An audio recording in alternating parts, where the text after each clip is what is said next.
Hola a todos, hoy vamos a viajar en el tiempo para conocer un objeto que sencillamente no debería existir. Un mecanismo con 2000 años de historia tan increíblemente avanzado que pone patas arriba todo lo que creíamos saber sobre la tecnología del mundo antiguo. A ver, nuestra historia arranca en un lugar bastante peculiar, el fondo del mar Egeo. Allí se hizo un hallazgo que en un primer momento pasó totalmente desapercibido. Se trata de un trozo de metal todo corroído, recuperado de un naufragio. Y nada, pasó 2 años en un museo, cogiendo polvo, catalogado básicamente como un pedazo de chatarra. Pero claro, ese trozo de bronce y madera no era chatarra, ni mucho menos.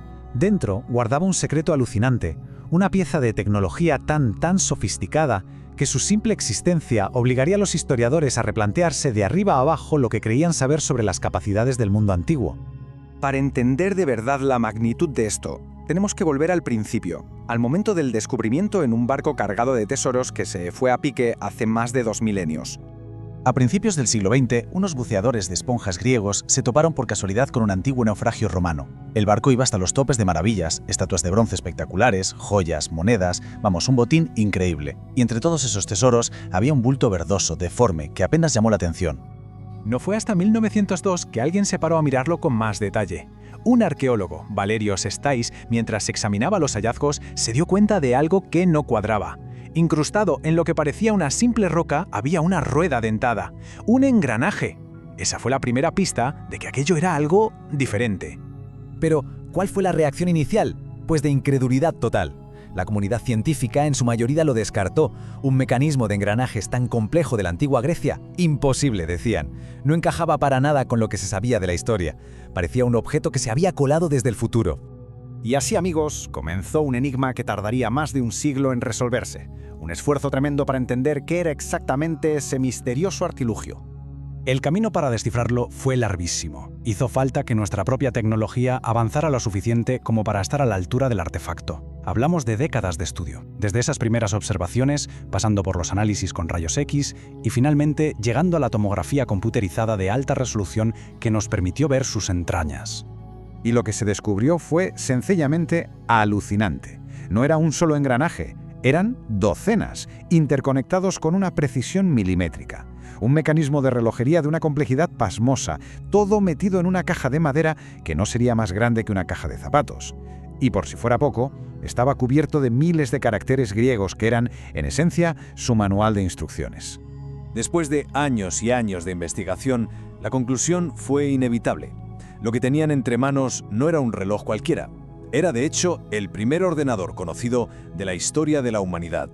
Pero ojo, un ordenador analógico. En lugar de funcionar con unos y ceros como los de ahora, este utilizaba el movimiento físico de sus engranajes para calcular y predecir fenómenos increíblemente complejos. Es como si encontrásemos un ordenador portátil en las ruinas de Pompeya, así de anacrónico. Lo que hacía era modelar el universo tal y como lo entendían los antiguos griegos. Entonces, ¿qué hacía exactamente? Pues era una calculadora cósmica en toda regla. Podía predecir la posición del Sol y de la Luna en el zodiaco, pronosticar con una precisión asombrosa los eclipses solares y lunares, e incluso, y esto es genial, llevaba la cuenta del ciclo de 4 años de los Juegos Olímpicos y otros Juegos Panhelénicos. Su diseño era una auténtica maravilla de la ingeniería. Un cosmos en miniatura, hecho de bronce, que ponía el cielo en movimiento en la palma de la mano.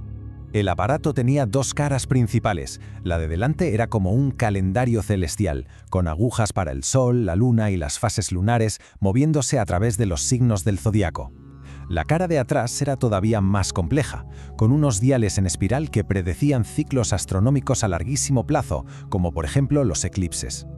Y aquí es donde la precisión ya se vuelve de locos. En la parte trasera, el engranaje principal del dial de Saros tenía exactamente 223 dientes. Este número no es casual, para nada. Corresponde a los 223 meses del ciclo de Saros, un periodo de algo más de 18 años, tras el cual los eclipses tienden a repetirse. Una precisión matemática que quita el hipo. Pero quizá lo más brillante de todo su diseño es cómo resolvía un problema muy complejo. Los antiguos griegos ya sabían que la Luna no se mueve a una velocidad constante.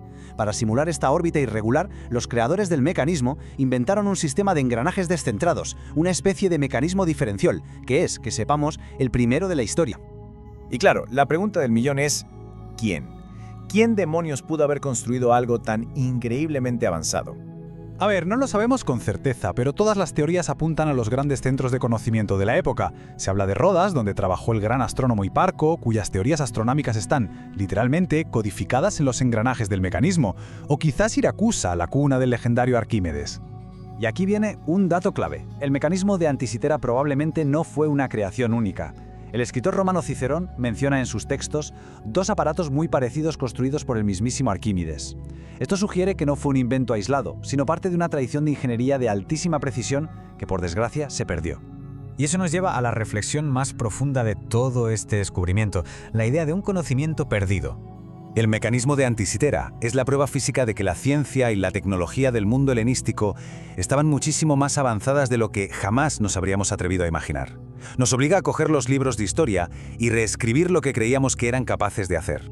Pensemos en esta cifra: 1600 años.